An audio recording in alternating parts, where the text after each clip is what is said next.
I came to yoga out of complete desperation. Stuck in a job and relationship that were unfulfilling. I suffered from debilitating anxiety, unable to go anywhere without the fear of fainting or vomiting.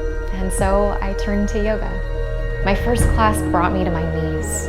Covered in sweat, I came face to face with my inner demons and began the hard work of healing not just my body, but my mind and my spirit.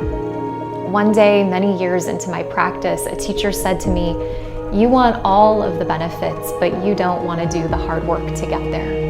And as hard as that was to hear, it was the awakening I needed to truly commit to my practice and eventually led me to my first teacher training. Through my now almost 2 decades of personal practice, I've become a different person.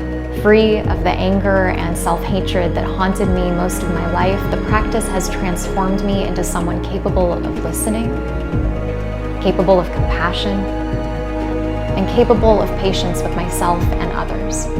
It turned me into someone who trusts the unfolding of my life. I've learned how to sit with my pain and the pain of others and not run away.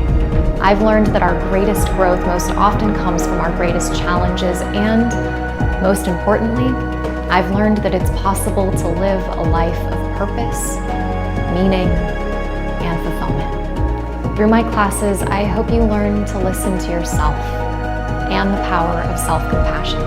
My classes are a conduit for awakening to your highest potential and greatest healing. I'm Eckstrom, and I can't wait to practice with you on Inner Dimension TV.